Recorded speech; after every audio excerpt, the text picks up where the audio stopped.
TradingNut, episode 25. I want to buy at price points that make sense. So I'm looking for something to tank, to drop and rip and burn. The market's going to do something. Your job is not to fight it. The market never, ever runs away. It's always there. That personal diary of trading will make you a much better trader than... I could be right about the direction, but wrong about the trade. Don't focus on the monetary side. Trying to make too much money on a trade is what I have seen killed every trader. Your losses offer you some of the greatest insight you can find into your mistakes. Relax, learn the process. Candlestick pattern trading is a freaking trap. Don't be in a rush to become a millionaire. Let the market tell you what the market wants to tell you. This podcast is not financial, trading, or investing advice of any kind.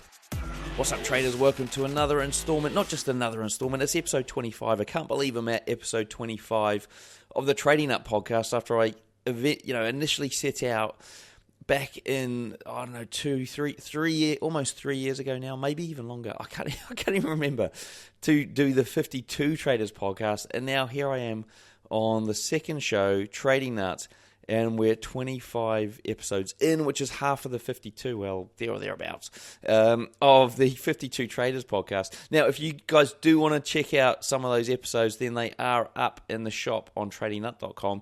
You can get access to them or the full podcast. You can actually download it to your mobile phone and listen to it like a normal podcast as well. So you get the show notes and videos and all that sort of stuff as well. So go on and check that out if you're interested in filling your earbuds with a whole bunch of historical knowledge. And it is great stuff. It's all evergreen content, which means it just goes on forever. And it's just like a bit of a mini course, to be fair. Now, I went to before I get on to what I was going to say about where I went in the weekend, today we've got a trader called Michael Storm coming up on the show. Fantastic interview. The guy is willing to share and does share an awful lot about what he does and how he does it. And the best thing about this is I was able to get him on a video call afterwards, and we walk through the chart setups that he talks about in today's show. So, guys, there'll be a link in the description or the show notes somewhere. Go and check it out. It'll take you to either the YouTube channel, and do make sure you subscribe there, because I've got other videos coming up with other guests where we actually go through things on a chart so you can sort of really see what they've been talking about. So go over there, subscribe to the YouTube channel. We've got Michael's video up there in the show notes and on the channel. So head over to tradingnut.com and you'll be able to find that there. Now, so we've got that coming up. Trader from California, really, really fantastic guy, and gives us an awful lot to take away in the show. And in fact, so much so that I'm probably going to have to get him back on again, because we didn't quite get through all of the typical questions, and I got so many more questions for this guy. Now, what else have we got going on here? So the weekend that's just gone by, busy weekend for me. So as you'll know from the previous episode, I'm off to Malaysia this week. Well, by the time you listen to this, I've probably come back. So if I did get to catch up with any of you guys out there, really would have enjoyed that. I won't know until later on this week. But anyway, I'm recording this just before I go. Now, busy weekend, out on Friday night, and I've got stories from that. But look, it was a big night. And then Saturday night, I went out to the Eminem concert. So Eminem was here in Wellington, little old Wellington, New Zealand, doing a concert in front of almost 50,000 people. So it was the biggest concert here. And at the end of the concert, like, other than sort of coming away and feeling half deaf, and actually I probably knocked about 5 years off my hearing, and thinking that, me and my wife put the average age up of the crowd by probably about 20 years. Apart from those two things, I did get home and I was like, I've got to watch the Defiant ones. Now, it was Chris, what was his name? Chris Capri, who was on the show in the 52 Traders podcast. He actually recommended I watch this thing on Netflix, and it should be on Netflix still, wherever you are in the world, called The Defiant Ones. And it's basically it's Dr. Dre and Eminem and their journey. Well, it's not just Dr. Dre and Eminem, it's actually Dr. Dre and what's his name? I can't remember his name. Ovine, or Jimmy Ovine, I think his name is. And anyway, it's those two guys and their journey into sort of success. And there's so many lessons there, and that's why Chris recommended I watch it. Anyway, there's one scene in there where Dr. Dre discovers Eminem, and it's a fantastic little scene on the last episode of the series. I went in and watched it last night after going to the concert, and there's some lessons in there for us, guys. There's some lessons in there for us, right? So other than the fact you see the star born, you literally see it on video in the very first song recorded, the first few lyrics of the first song recorded in real time. It's incredible. Other than that, Eminem talks about the fact that he did that recording, went off, then Dr. Dre had all these barriers, no one wanted to sign him, and everything went flat, and Eminem got back home, and he was basically like, here we go again. I thought I had it, I was so close, and it just didn't happen. And he goes, I've had that so many times that, I just thought this is another one of those times where I felt I was so close, and something came up and it just didn't happen. Now, I don't know about you guys, but I feel that way with trading a lot. I feel that I'm so close. I'm so close. I've literally got it. I can grasp, I can see, I can feel, I can taste it. And then, for whatever reason, it doesn't happen. It doesn't happen, or I get too excited and it makes it not happen. Or there's some sort of self-sabotage going on, which, for whatever reason, just stops me from getting to that next level. Now, I don't know if you guys are the same, but the lesson is that for whatever reason, it worked from this time. And I think the lesson is it's about persevering and just carrying on and continuing and putting in the work, putting in the effort. And it was all down to work and effort and just really giving it a go. So, guys, if you resonate with that, then please don't give up. Keep going. It could be just around the corner, and it could just hit you when you just least expect it. So that's my word of advice for today's show. Other things that I've got going on, guys, I have finished off, and I'm so pleased to finish it off, the Robot Builders Club, which is a new course, and it's my sort of second iteration, my old stuff, which was automatemytrading.com. So basically, you can come on and learn to build a trading robot like I do for the Robot Traders Club. And you basically, you get to learn how to build it. So you get to learn exactly how I build these robots. At the end of it, you get a template robot, which has got essentially all the settings in from the Robot Traders Club, which includes news filters, NFP filters, partial exits, trailing stop exits, break-evens. There's tons and tons of stuff, along with some fantastic strategies in there as well that you're going to learn and be able to sort of take with you and develop on in the future to create robots that are really powerful. So, guys, if you do want to check that out, at the moment, the only way to get access to it is to send me an email. So send me an email, cam@tradingnut.com, and I'll let you know how to get an early bird access to that. It's not launched yet officially, but the bulk of the course is done. And, I'm really proud of it. So, guys, if you want to check that out, then send me an email and I'll let you know how you can get access. Okay. All right, guys. I think that's enough from me. I've gone on for 7 minutes here. That's enough for me. So, let's head over to this interview with Michael Storm. Righty-ho, folks. So, I've got Michael Storm on the line here. How's it going, Michael? Can you remind me, where are you located at the moment? I'm in Connecticut, out in the middle of the frozen Arctic tundra of the great Northeast. It's been pretty rough winter, I'll tell you. Sometimes 32 degrees below zero with wind chills of about 46 below, so it's been pretty bad. Yeah, it's funny, the tundra, I hadn't heard that word for so many years. I don't even think I'd ever heard it, really. And then my mate moved to Buffalo, and he's just kept complaining about the tundra, and I'm like, what the hell's the tundra? But it's cold. Yeah. Hey, look, it's great to have you on the show. I mean, one of my listeners, same guy, he keeps sending me some great traders that he's found out there, and he's like, I'm only sending you the best.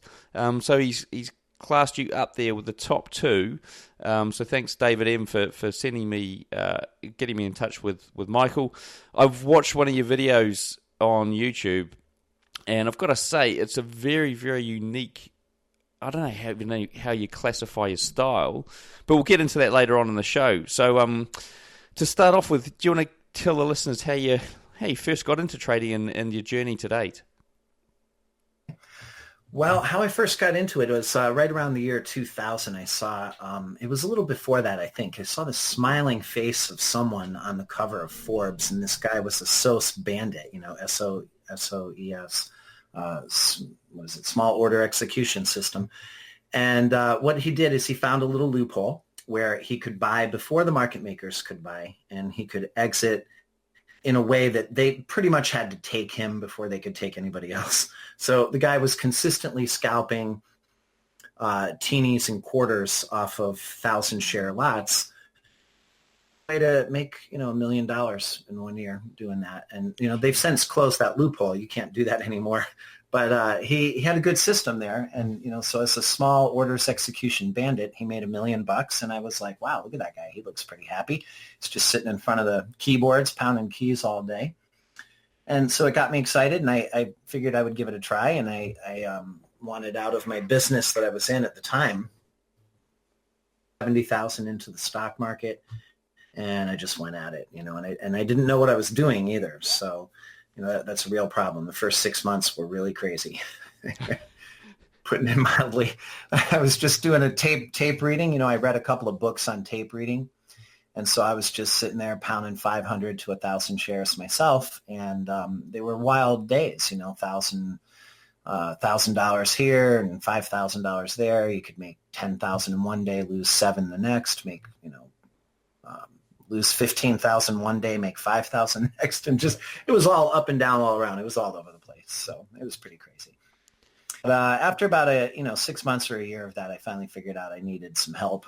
So I started reading a lot of books, watching a lot of videos, going through DVDs, and I found a trade room, and I got myself into that trade room for about 6 years, and it was a very good one at the time. And, in the trade room, we learned who was good and who wasn't good, and we just kind of followed along, and the moderator really helped us. And, so it taught me how, about 6 years of doing that, it really taught me how to trade, And then when I got into Forex, it was all different, so I had to relearn everything, And so how did you make that transition from stocks to Forex? That's an interesting story. I thought that I had everything pretty well figured out by the time I hit 2006, but I was making money hand over fist by that time, and I was really spending money like a drunken Brazilian sailor. I'm just going to be honest. There was about 5 or 10 grand a day was easy days, and I'm spending money like mad. So what I did is I sucked all the money out of my trading account, and I only left about 30K in there. And I'm thinking, I'll be fine. I'll just ramp this up like, no problem, just like I did in all the other years, And all of a sudden, wow, I took one bad trade. It was one bad trade. And it was this little podunk stock that went from nothing, like $2, and it went up to 4 and then 8 and then 16. And it just kept going for a couple of months. And it was hitting around $48 one day. It was around 10:30 in the morning. It was called E-Futures, EFUT was the symbol. And I got short like, 1 or 2,000 shares, and then it blinked. Do a gap and crap play, and I shorted a whole bunch more, and before you know it, I'm short like 8,000 shares, and something went wrong with that stock at the time, and it was like the algorithms took over or the market makers took over. I didn't know what. The thing just started leaping like crazy, and my account was glowing red, and I was sweating bullets. I mean, heart palpitations, sweaty palms. I was down, like 17,000, 18, 20,000. I'm like, my count's only 30 and I'm down 20,000. What am I going to do? So at that point I was freaking out. I hit the button, fill it all, just kill the whole trade. And I just watched it. And the spread was about a mile wide. It was about $1, anywhere from 75 cents to $1 spread at that time. It's crazy. And so when it was all said and done, 17 grand in about 10 minutes. So I was under the pattern day trader, rule, with the New York Stock Exchange rule, and I could no longer trade. I mean, they blocked me out, so that was that. Yeah, I heard about that. So that you can only do a certain number of trades during the day? Well, if you're a pattern day trader, you can just go all day long all you want. But the minute you fall to $24,999.99, I mean, it's over for you. You can't just get in and get out all day anymore. You're regulated, so you've broken the rules and you're done. And so, yeah, without the money, I had to go into something different. So believe it or not, I just was like, well, okay, what else can I trade? And I started searching and I found Forex. And, then there was this 4-year learning curve. I mean, I literally had to relearn from 2006 to 2010. I understood the price patterns and the fundamental and technical analysis, but it was a different beast. There's a lot of things I just didn't know. So, it took quite a while to learn it. And, I started a trade room actually by the time I learned how at 2010. I started doing a trade room at that time. And then, I got better as the years went by. I mean, here I am now 9 years later and, just trading Forex so heavily all of this time, it's really taught me market makers can pretty much do anything they want.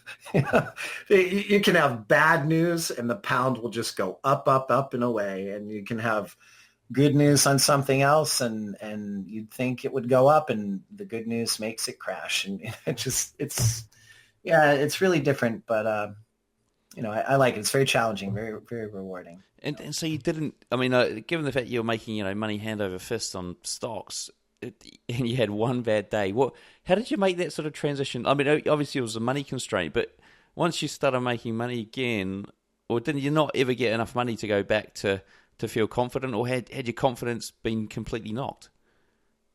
No, it wasn't the fact that the confidence was knocked. And it wasn't the fact that I never got enough money. I mean, I certainly did over the years. I mean, but the whole thing is stocks is so incredibly dangerous and so very manipulated. Most people don't really realize the reality of that. Like if you log into a stock account, say in the morning, right? Like I use E-Trade Pro, for instance, but you could use finviz.com and check out all of their gainers or decliners list. All right, so you have a 10,000 stock universe, roughly. Let's say 10,000 stocks, right? There's 200 and something trading days in a year. Let's say 250 just to, forget about Christmas and New Year's, okay? So you got 250 days. You have 5 account killers every day and go like crazy. Now, if they gap and just run 24% or 50%, it's still pretty painful if you were short. But there's some of these things will gap up and they're up, they'll run 100, 200, 500% in one day. You can see 500% gainers in one day. If you're short, you're dead. You don't have an account left, okay? And then there's crashers, like something might be trading at $24 one day, and the next day it gaps down. It's trading at 16 and then takes off running for 10. Your account, if you were long, you're destroyed. If you look at the 5 account killers to the positive side and 5 account killers to the negative side, you've got 10 stocks a day that have the potential to wipe you out or damage you severely. And if you times 10 of those out by 250 trading days in a year, you're looking at 2,500 potential account killers every single year out of a 10,000 stock universe. So you really are looking at a 1 in 4 chance of getting severely damaged. It's really bad, And it's not like you can do anything about it. I mean, your margin is only 4 to 1, and you might be all in on a particular trade, and you're done for. So you got to the point where you sorry, go on. That's fine. I just look at stocks as very dangerous, and if I'm trading them, I don't feel like being in them for 8,000 shares. I just don't want to do that. Yeah. So these days, if I do stocks, so it was almost like playing Russian roulette, and you got hit at one point. And then it's like, okay, yeah, that there is the chance of that happening again. There's obviously, you managed to find one where it just sort of went completely against you, and you did thought, well, let's go for something a bit more less manipulated. Would you call the Forex market? It's still manipulated, pretty heavy, but at least things don't go that crazy. I mean, a black swan only comes along now, maybe every once a year. And if you go 2 years and you don't have a black swan, you're very overdue. Yeah. So, you kind of anticipate that it's coming. And I've learned from that, not to be involved. I want to be as low as I can possibly get my trades down to. That's where I want to be. So, if I'm trading, let's say a $10,000 account with 200 to 1 margin, I'll drop my position size down to the ridiculous put my bullets at 0.05, which is really small, 5 microlots. And, how I trade is I liken myself to a doctor. Me and my trade room, we talk about this all the time. And I'll joke with everybody in the morning. I'll say, good morning, doctors, and they're like, but we want to put our finger on the pulse of the market, and the way I do that is I've got up 8 monitors and I have 40 charts. I care about the Dixie, DXY, US dollar index. I focus on that very heavily. And then I'll have 5 pairs that go with it. I'll trade TRY, MXN, NOK, SEC, and, that's pretty much it. So I'll have one monitor devoted to the dollar pairs. Okay. And then all my other monitors are devoted to something else. Like I have one monitor just devoted to the majors. So I'll have, let's say the 6 majors will be up, like the euro against US dollar, the Swissy against US dollar, Canada against US dollar, pound, New Zealand, and Australia. And on another monitor, I'll duplicate that very same thing, but all against yen crosses. Now I've got, I think we're up to 3 monitors now, right? We're up to 18 pairs at the moment. Monitor, I'll put up like euro pound, and then its mirror, which is the pound Swissy. If euro pound is tanking, usually the pound Swissy is going a lot higher. I'll put US Japan, and I'll put gold. So because they're kind of like the mirror to each other, they will, one will be up, one will be down. So that takes care of another monitor. I'll put my scorekeeper up there, and another monitor that I'll use will have, like, say, Euro New Zealand, Euro Canada, Euro Australia, and then right underneath that I'll do pound New Zealand, pound Canada, pound Australia. So I'm looking at correlated pairs, and then far over to my right I'll be putting up all the stock markets of the world, oil, just German DAX futures. For some reason, I just like to trade that. I don't know why. It's pretty painful. It'd be easier to trade the SPY, but I just like the DAX. It's got more bang for the buck, And so I put my finger on the pulse of the market, and I'm just watching the natural flow and watching the way everything's going and toggling time frames all day long. I've got this little clock that alerts me every time an hour is up. A little alarm comes up.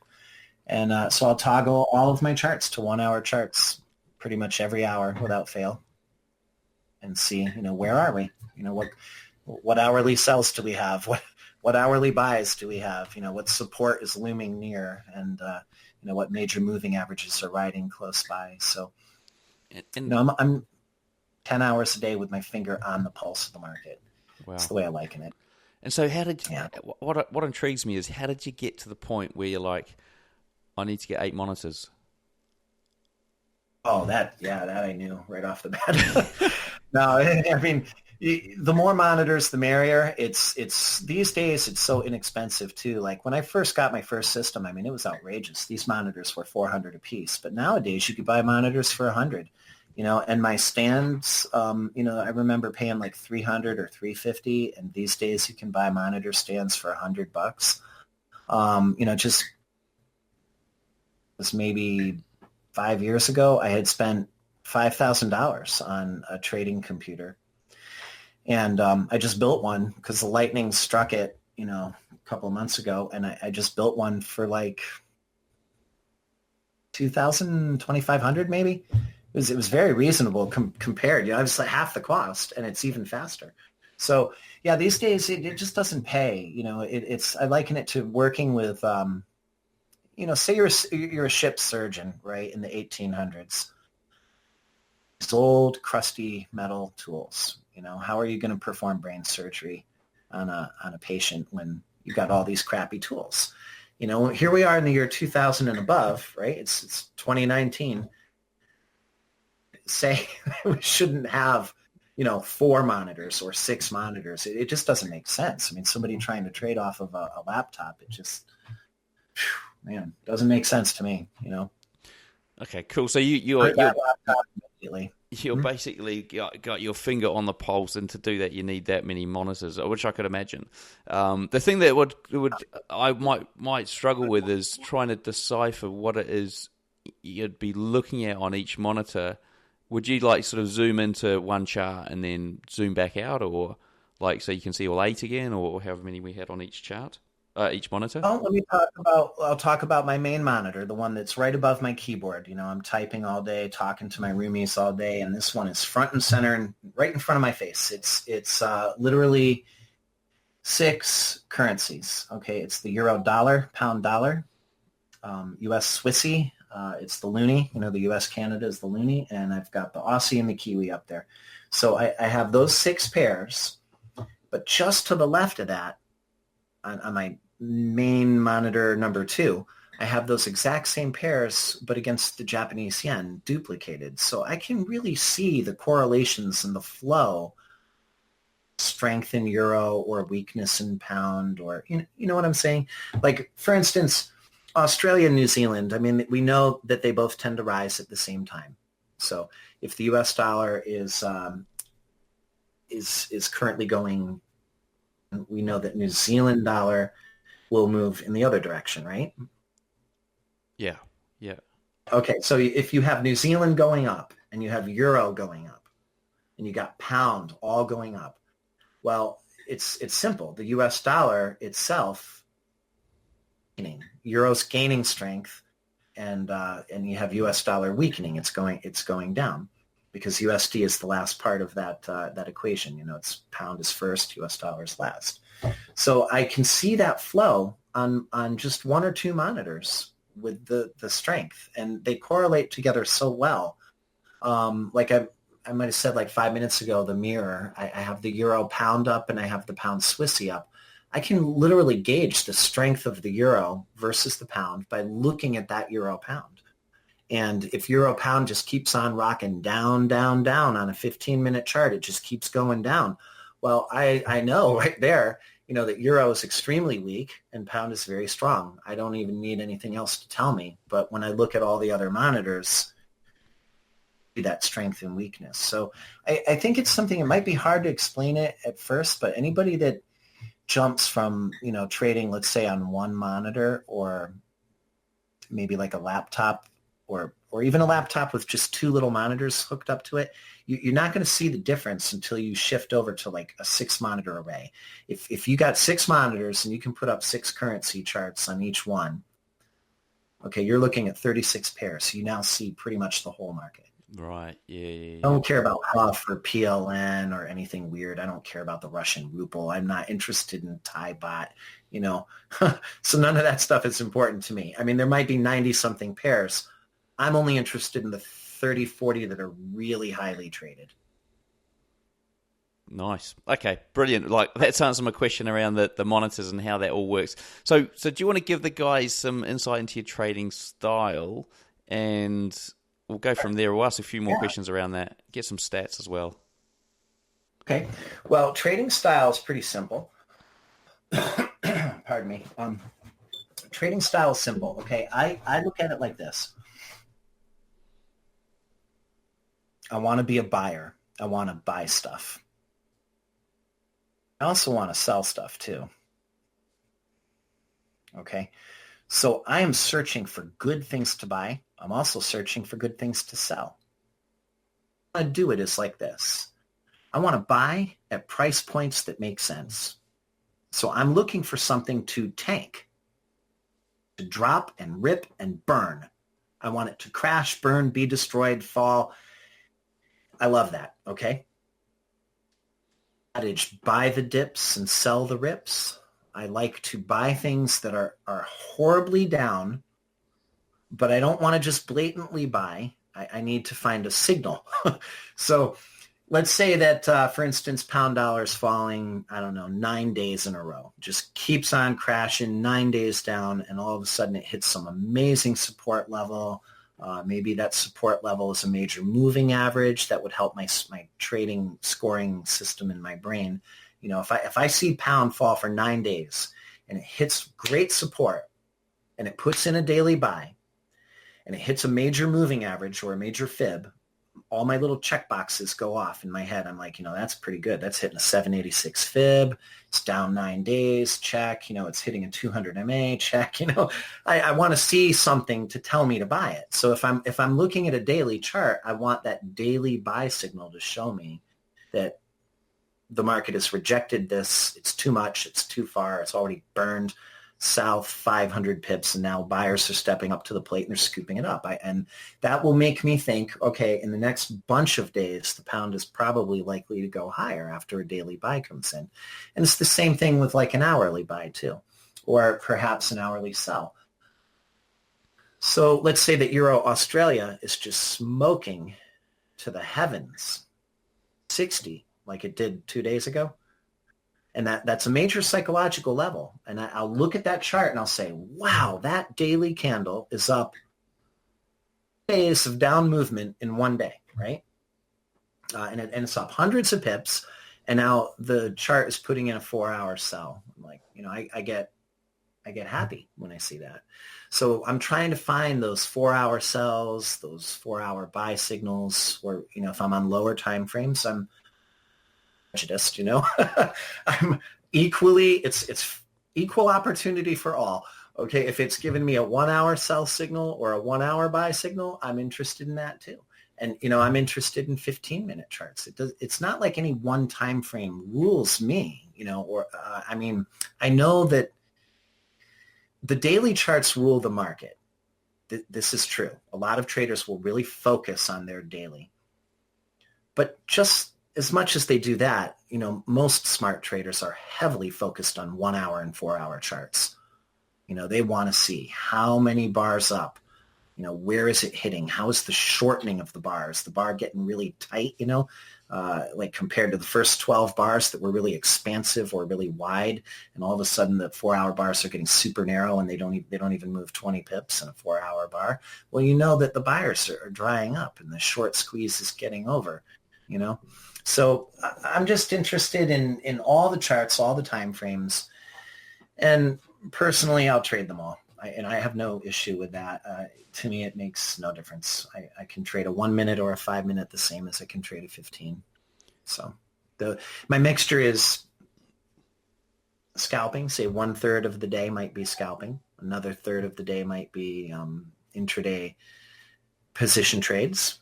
For instance, I might be looking for like a beautiful 15-minute buy, sell on some pair. Okay. And then in other type things, I'll be looking for the 1 hour and above. Okay. So it's quite varied in terms of your timeframes and stuff. And you could be in and out of trades within the day, or you could be letting them run across multiple days. I mean, how can I? How many? I'm not going to ask what your average trade duration is because it sounds like it's all over the place. But what about your? How many trades would you be managing at one time, from a maximum? Well, let's see. Right now, I currently have 1, 2, 3, 4. Got 20 open trades. Oh my lord, that's a little. I guess I'm getting a little bit heavy right there. I do have 20 open trades. Yeah, at the current moment. Yeah. Yep. And what does your risk to reward look like on those? On any trade that you take, or do you have varying risk to reward ratios that you look for? Yeah, see, that's a hard concept. It's almost like a newbie thing. People are so often wanting to know, what is my entry? What is my stop? What is my RR? Risk to reward. And a lot of people put that on and they're like, okay, I want 1 unit of risk and I'm looking for 4 units of reward. I don't really do that anymore. I don't look at stuff like that and say my stop loss level and I'm going to go ahead and take my hit right here. And the way I get out of that these days, and I really like this, and I know this may be very hard for a lot of people to wrap their head around, okay, I understand, but I break my trade size up so small. All fear is gone. I no longer have any fear or any care or any concern about what happens. So in the old days, I used to put in really big size, right? I mean, it'd be, 1 standard, 5 standards, 10 standards, whatever. I mean, it would be heavy. And at that point, I believe, this is just me, I believe that it brings a lot of fear. And it's hard to push the button because you really want to be right and you really kind of need to be right. And if you're putting on 10 standards and something rips against you by 50 pips, my God, you're going to lose $5,000. I mean, who wants that? Nobody wants that. So with that kind of a trading system, if you're going to throw 5 standards on, you pretty much need to be right. And you're having a really hard time pushing the button.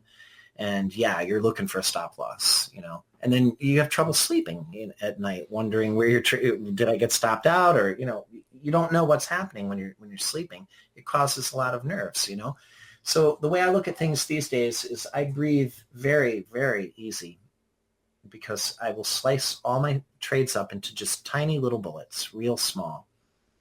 For instance, I'll just give you an example, which I know I can't share my screen with you right now, but I will tell you about this trade. Just a couple of days ago, you saw the Euro Australia, and it went up like mad. I mean, it really, really shot up. And everybody was buying. And in one day, it literally ate up 8 days worth of movement in one day. We were near 160. Now, when I started to short that, we were somewhere around the price point of 180, wait a minute, 150, let me get the screen up here. It was 159.85 is where I started shorting, okay? So I added into it, and I added 6 bullets as it went up. The reason for my trade was based on the daily chart, the 4-hour chart, and the 1-hour chart. My trades on the 5-minute time frame. And I'm looking for bursts. I wanted it to burst to the north really hard and, to give me some kind of a 1-minute sell or a 5-minute sell. It was like trying to, capture the. So by the time it finally fizzled out, we were into it, especially our extra bullets were put in around 160, 12, right around there. And it just never went higher than, I think, 160.20. And at that time, I had 6 bullets into the trade. So I was negative a little bit. I don't know how much. It might have been, $100 or more, but I don't think it was more. And these bullet sizes are really small. More, but I didn't. Next day, it just crashes and burns. So it just comes right back. The hourly chart worked its way down wonderfully, and all my negativity went away, and it fell right down into the moving averages on the hourly chart. We made a lot of money. I got out too soon. Falling, and I kind of wish I could show my screen to you. It would be so much better. Well, maybe we'll jump on a little video and afterwards and see if we can see that move there and talk about it on screen. That'll be actually quite good. Hey, okay, cool. What about winning percentages then? So with all these sort of micro trades, are you talking about a high win rate or a moderate let's win talk rate? about that. So basically, out of every 1,000 trades or every 10,000 trades that somebody's going to make in a month, right? I figure I'm probably right. I'm going to guess about 70% of the time on average, okay? So that would be, I put a trade on, it doesn't move against me. It just goes right where I want it to go of time, and I get to book the trade and take the money away from the market. But then there's this other 30% of time where it doesn't work out just like that, okay? And there's many different ways it can go. So let's talk about those 30% of times that you're wrong. How wrong are you? Does it last for? Okay, there are times that I'm wrong, but I'm only temporarily wrong. For instance, U.S.-Canada, Friday, it fell pretty badly, and I really wanted to have it long, so I bought a couple of pieces.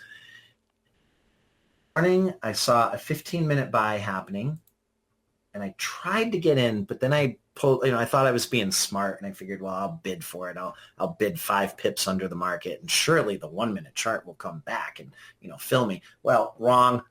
Market makers never came back down, never got my 3rd bullet, and the thing just took off running like crazy. And U.S. Canada's been up for hours, and all I had was 2 bullets. I never even had a third one. So, so the issue there is I was wrong on the trade on entry number 1. Okay, I'm wrong on entry number 2. Bit of drawdown, not much, I don't know, $20 or something. I never even got my bullet number 3, and then it just took off running, and it went away, and I got profit, and I got out. So being wrong is not such a bad thing if it's temporary. But then there's other times that you can be wrong, and you're wrong for a really long time, and that is not a joy. And I'll give you an instance of that one. Actually, let me count them. Hold on 1 minute here. It's 1, 2, 3, 4, 5, 6, 7, 8, 9, 10. Okay, so about 10 days ago, approximately, maybe 11 even, I started shorting US Swissy. Swissy was up really high on the daily chart. We're smacking into resistance, and every time it popped, I'm whacking it, and I don't know how many bullets I had. It might have only been 5 or 6. But I'm short for 2 weeks, okay? Because I was in the trade for, I'm quite sure I was short for 10 days, right? But I'm only temporarily wrong. And when I kept looking at the daily chart, I was like, I don't understand why it's not moving. It really should be crashing. I don't understand why it's not going down. And I was irritated, aggravated, frustrated, whatever you want to say. And, but at that point, there's nothing I could do. It was kind of like a swing trade to me. I just had to stop my griping and complaining and moaning about it, because a watched pot never boils. And I just kept watching it every day. And I'm hungry, I want to eat it, but it wouldn't boil over. And it started to go. And when it started moving, I got happy, and I held on. And so, the rest is history. It came down a bunch of days ago, hit support, and I took everything off. But my original bullet, the very first bullet that I shorted, on it, that trade did not make money. But bullets number 2 through 6, they all did. They all paid me. And that was the only trade I took, because I actually traded it multiple times during those 10 days. Okay. Time that it would pop, I would short it. Every time it would fall, I would cover it. But I had a core. I don't know if that makes sense. Yeah, it does. And I mean, it'd be probably easier for us to see on a chart. But what the question I've got for you is, so where do you typically put your stop loss then? Well, I don't very often. I really don't use stop losses, but maybe 5% of the time. And if I'm going to use one, okay, there's got to be a reason for it. And I really hate to have it if I don't have to have it. I'd rather work my way out of the trade if it went bad on me. But sometimes, that can be a real pain. I'll give you a great example. It's about maybe 2 years ago. I was in some US Japan, and I was long a whole bunch of it. And I was down, I think I was down something like $1,500 or $2,000. Okay, it was terrible. I was not doing well on US Japan, and I worked the trade for 2 weeks, and I kept taking profits and reaching in, washing away micro losses of loss, and it took so much work. I was so burnt out. By the end of the 2 weeks, I think I turned my $2,000 loss into maybe a $500 win. But it wore me to pieces. It wore me out so badly, I didn't even want to trade it again. And then US Japan took off running, went to the north, and soared hundreds of pips, and I never even got back in. The whole thing. I never traded it again. I don't know what to say. It just wore me out, man. I couldn't deal with it anymore. Mentally, I was exhausted, I was like, forget it. Just go to the moon without me. I'm like, that's fine. I don't even care. I just didn't want to touch it, So that's kind of the way it is.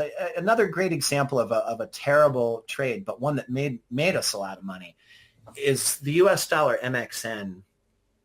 Going back, I think this was probably, let's see here. We're talking good 10 weeks ago, maybe. So let me see. I don't want to count all these bars. Probably 10 weeks back. We were short on MXN, US dollar MXN, for 50 50. 50. Okay, Sorry, now I know I most think people you cut out there. 50 for 50. Zero. We were short for 50 trading days. Oh, right. I think it is. Okay. Yeah, I think I might have just lost my internet. I don't know. I hope my kid's not downloading something. So, yeah. So we literally traded MXN to the short side every single day for 2 months and an extra week. And we just kept hitting it. And every time that it would climb and it would put in a 5 or a 15-minute sell, we would whack it and we would let it fall and then we would cover it, and we just kept doing it. And because we were looking at a daily bearish harmonic with a certain B target that we thought that we would get to, but the thing didn't go there right away. It took 2.5 months to go there. The target, we were all exhausted and we all got out of it, and then it just kept on going. It went down. It just kept going, and it went even lower. So yeah, some trades can be very exasperating, I guess would be the right word. And so what? So I mean, it sounds like you've taken some mammoth trades here. I mean, what sort of number of pips are you looking to gain from a typical trade? Okay, well, when you say mammoth trades, that's the point where I'm not really in it for mammoth trades. On a $10,000 account, breaking everything up into little tiny bullets of 0.05, on any given day, I might have 2 or 3 bullets of one currency. I might have 5 bullets of another. Spread around on maybe a dozen pairs. But if I look at what I have in use, my actual margin in use, I'm only at like maybe 1/8 of my entire power is being spent. And I have so much margin available. It isn't even funny. It's crazy when you look at the pie chart, it's just crazy how much is left. So a lot of people, I think, they go into their terminal and they'll hit their exposure level and they'll be at 50% or 1/4% of all available margin. Now, I don't even think I have 1/10 on at this point.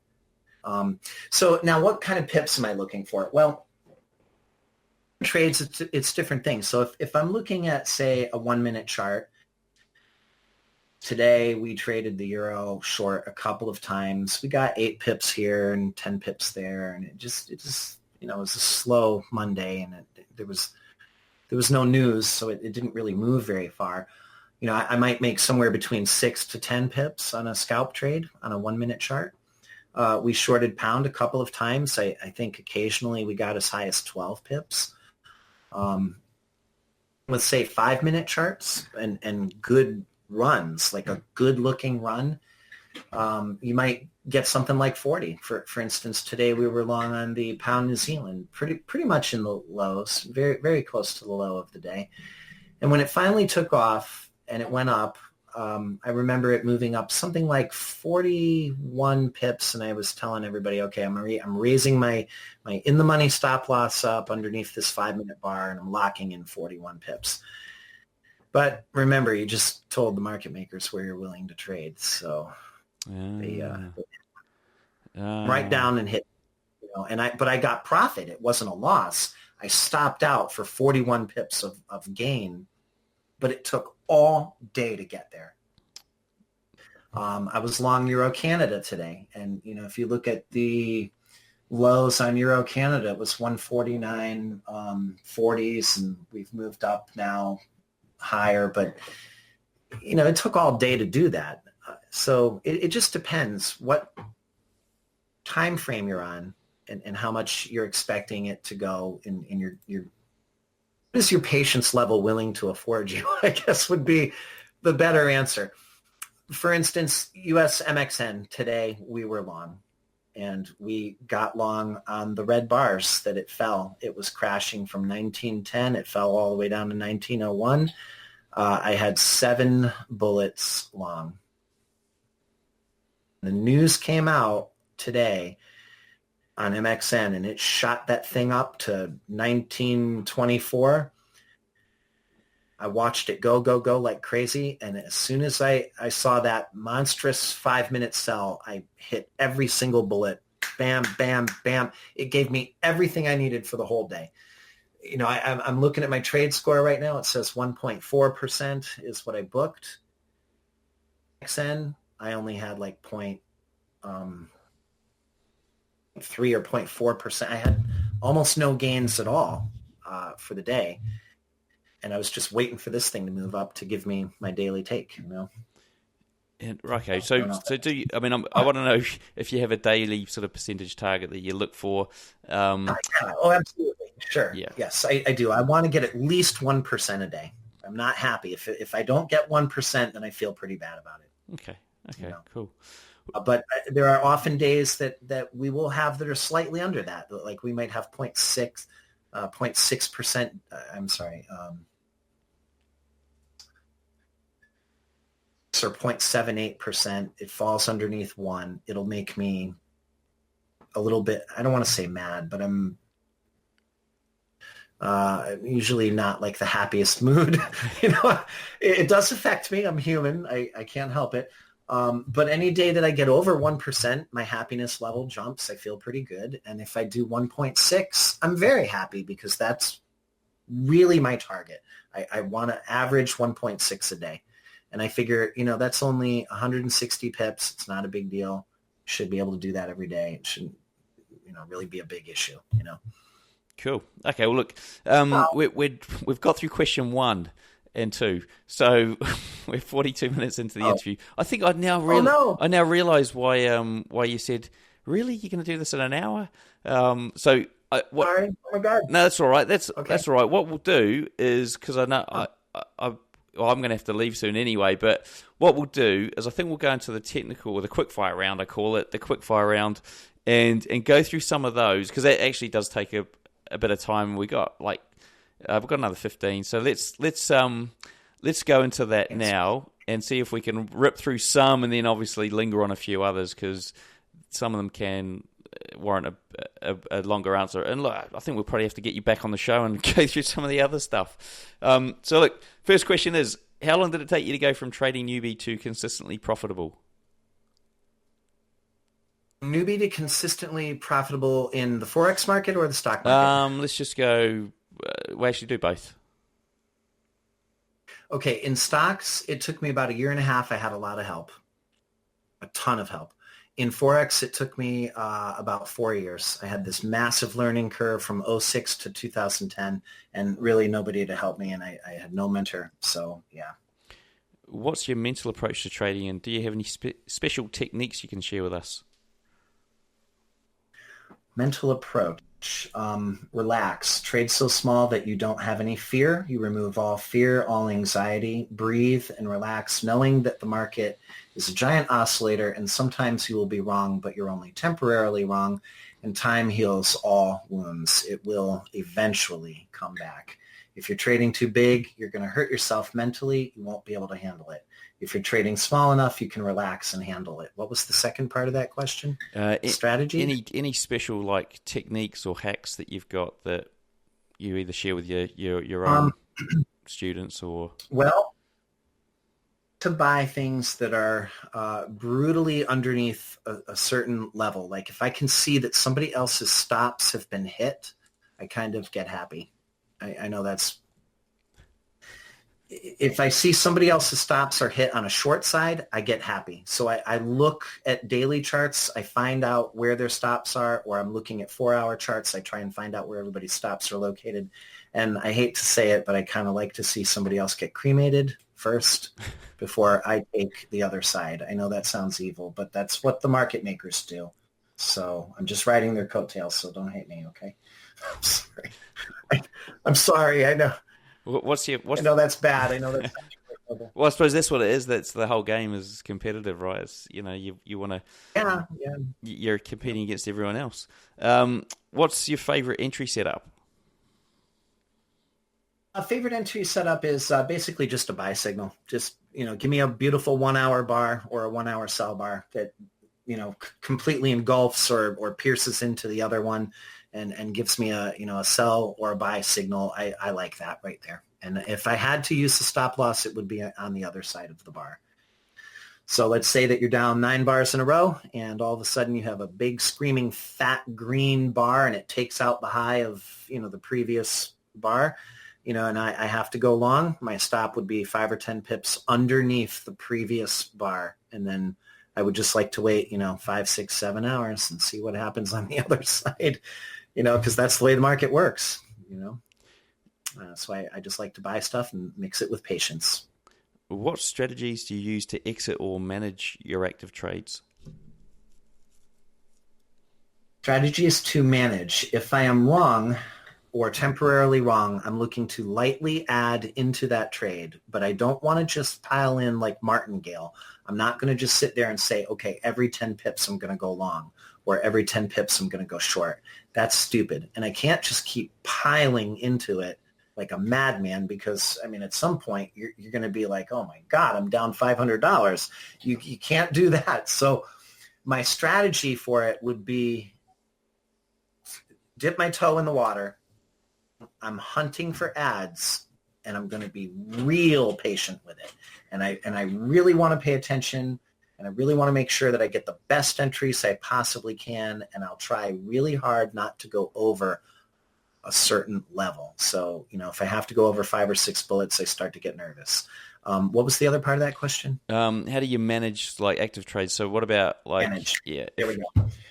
Okay, management. So let's say all of a sudden you get a beautiful 15-minute sell. You get short. The thing just falls apart. 1 hour later, it's down 45 pips. Okay, you're sitting on a profit, and what are you going to do? Let's say you had 2 bullets, right? And you're short, and it's down 45 pips. I will take one off. As soon as I see it stall and give any kind of a 5-minute buy signal, I'm out. I'll take one off. Then I take the other one, and I'll move the stop loss to like positive, and I'll just let it run. Oh, you cut out there. You said positive, and then it cut out. I couldn't hear that last bit. Oh, I'm sorry. Yeah, positive 1 pip. Okay. So let's say, I have to think of an example. I'm just looking around. Today's not the best day for examples, but okay. So let's say U.S. Canada today, right? It's putting in a 15-minute buy signal, and it's coming up, and you're long 2 bullets, and then you see a 5-minute sell. Why not book one of them, take some money, put the other trade at a positive 1 pip stop loss. So the worst thing in the world that happens is it comes down, it stops you out, and you made 1 lousy pip. You'll often be more pleased to find that as the day moves along, it goes higher than you ever thought. Very impatient. They'll get out of a trade, and they're like, oh, wow, I took 40, and look at it. It moved 100. Yeah. Oh, gee, I guess I should have stayed, And that doesn't feel good. And at what point would you go, look, that's enough, or is it your percentage targets hit, and you go, okay, well, now I can exit. I've made 1.6%. Oh, no. No, I never do that. Never. I will push it for all it's worth. Yeah. Days where we hit 1,000 pips. Literally last week I hit 1,100. I think it was Friday. No, was this Thursday? Hold on a minute here. It was that. I hit 1,100 on 19. Let's see, 221. What day was that? 221. That was Thursday. Yeah, so no, I will not stop. If the day is fantastic, I will push like mad. Right. And that day paid us 3.62%. It was amazing. Oh, wow. Okay, so the point you would finally exit the trade is, would it be based on like a strong selling signal on the same time frame or something like that, or opposing signal? Yeah, an opposing signal. Yeah, exactly. So if something ran up 100 pips and it was, 8 bars up on an hourly chart, and all of a sudden it stalls and starts to make an hourly sell, I'm just like, I'm gone. That's it. Bye-bye. Yeah. I leave. Cool. Okay, so the next question is, what's your recommended trading book? Wow. Gosh, that's a hard one. There's a lot of books out there. I mean, on my website, I've got like a 10-book recommended list. So I don't think any one book is going to do it, but I can tell you one of my favorites of all times is the Jesse Livermore Reminiscences of a Stock Operator. I think that book is excellent. I read it 5 times in the first 6 years, and I just listened to it on audiobook last week. Again, all 24 chapters. I loved it. It was brilliant. And why do you like it so much? I'm going to ask the question because a lot of people recommend that book. Well, it's not just informative, okay, which it is, but it's also entertaining. But boy, the information and his insight into the way he thought and the way he felt and all oh man, God, it's so good. I mean, you can see analogies to the bucket shops of old to the bucket shop brokers of today. You look at how many Forex brokers are. There's thousands of them out there. They're not all good. There's a lot of bucket shop brokers out there, and they're counting on suckers. And I forget which chapter it was. Somewhere between chapter 20 and 24 is where he talked about suckers, And I really feel like a lot of Forex traders, and I don't mean to be rude. I'm not trying to be mean or anything, but I feel like a lot of them are, they a lot of stuff on hope and fear and greed and just all kinds of mixture of weird wackiness. I don't know. It just, and I feel like the brokers just take advantage of people that, don't know when to stop, or, revenge trading, or, whatever. There's a lot of people that do a lot of things they probably shouldn't, they just trade wrong. If there was one thing you could recommend any retail trader spend the next month mastering, what would it be, why, and how could they go about mastering it? Mastering. I would have to say the number one thing would be to master, and there's no other way you're going to do it than having multiple monitors. I'm sorry, but it really is like Superman. It really is like going from darkness to light. You're putting on a pair of glasses and all of a sudden you can see. It's incredible. Those that they're blind until they all of a sudden get their sight. And that's working off of just one or two monitors, they can't see anything. They don't know it. They think they can, but they can't. And as soon as they get themselves a 4 or 6 monitor array and have arranged all their charts, now some people, it takes a month, and some people it takes 2. But that would be my number one all-time pointer, is get yourself 4 monitors or 6 monitors up and just kick back and do not push a button. Don't even trade. Forget about it. Just watch the flow. Watch the way it moves up and down all day long together and think about it. You can't just watch. You have to engage the brain too and think at this level. Cool. Okay. Why did it just run here? Big wick right there. And it went up and now it's crashing like 25 points. Why is that wick there? Somebody got stopped out. See? And the more that you can watch that, the better you're going to get. It's amazing. It's like night and day. What's your preferred broker and trading platform? Preferred broker. I really loved Pepperstone. I thought they were great. I've seen them do amazing things when they didn't even have to. I saw somebody once have some very bad losses that wasn't their problem. They wrote to Pepperstone and complained. They made it all good.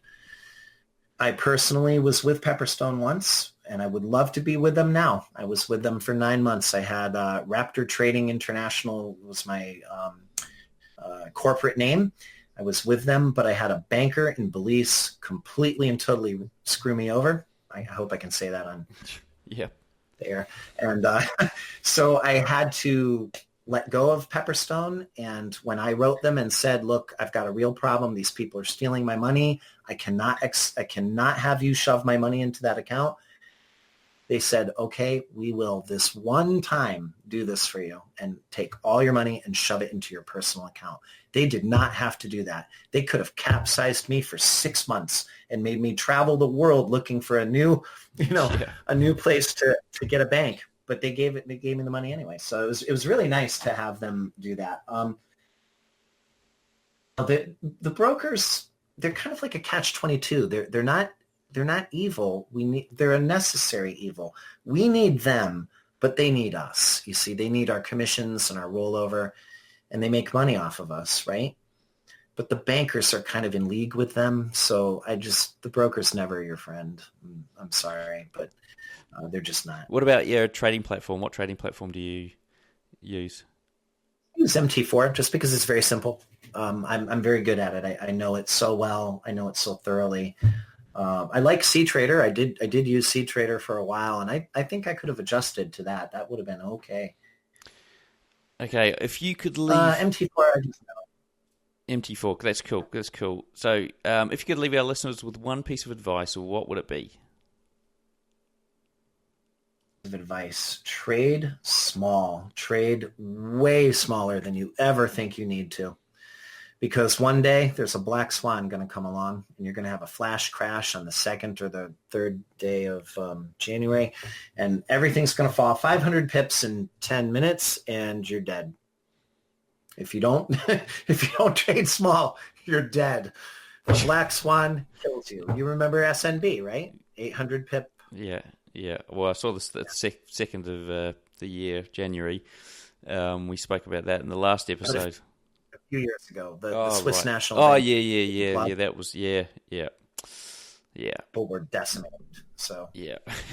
Okay, cool. Well, look, Michael, we got the last question of the show here before we wrap up. So this question is a bit of a doozy. We'd like you to give us the bones of a full trading strategy, the entry setup, stop loss, take profit targets, market time frame, basically something that our listeners can try it at home.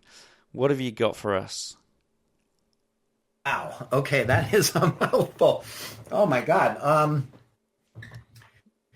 Geez, how do I put that out in 5 minutes? Well, you've actually only got 3 minutes, so how are you going to do it in 3? What we might, I mean, if it's going to be too hard, maybe we could jump on the YouTube video, put it on the channel, and do something up there if that's going to be easier.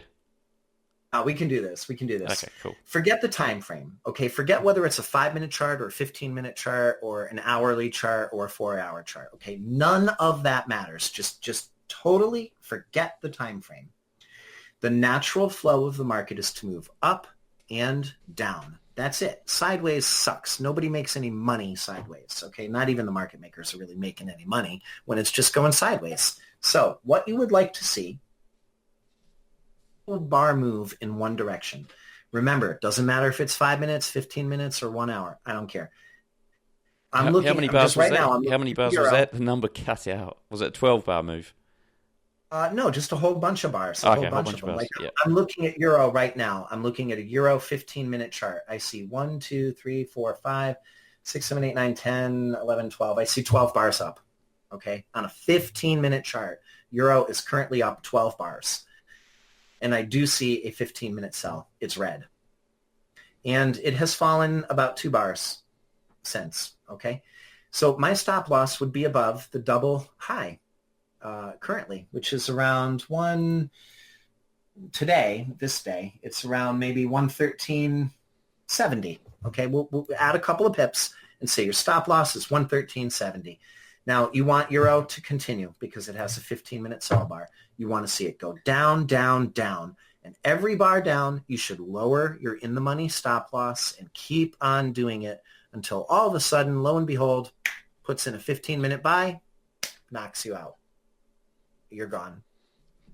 Job done. Nice. Brilliant. Yes. Superb. Love it. That's a great strategy. What I'll do is I'll mark up a chart with that on it and chuck it up on the show notes so the guys can actually get a visual of it so I can see it clearly in my head. Now, Michael, before we wrap up, what's the best way for the traders to get hold of you? Okay, right on my website. It's michaelstorm.org, O-R-G, Michael. A blog there, all kinds of information there, everything. Superb. Look, thank you for coming on the show today, Michael. It's been an absolute pleasure. Listeners, everything we discussed here, along with all the links, are going to be in the show notes. To find them, simply search for Michael in the search box on TradingNut.com. Until next time, I wish all my listeners trading happiness and success. All right, guys, hope you enjoyed that interview with Michael. Now, if you do want to check out the video I shot with him, where he actually walks through the trade setups we spoke about in the show, then head over to the YouTube channel for TradingNut, or you can just head over to TradingNut.com and you'll find the video on his show notes. Now, if you're interested in building trading robots, remember, flick me an email and I'll get you access to my course. It's a 21-day course, and by the end of it, you'll be building your own trading robots like a pro. Now, if you don't want to build them, but you don't want to trade them, then head over to TradingNut.com, search up the Robot Traders Club, and I do a monthly club where you've got access to trading robots that I generate every month. Okay, guys, if I don't see you in Malaysia in the next couple of days, then, or if I don't see anyone there and nobody comes back to me, then I'll have a great trading week, and I'll catch you on the airwaves next week.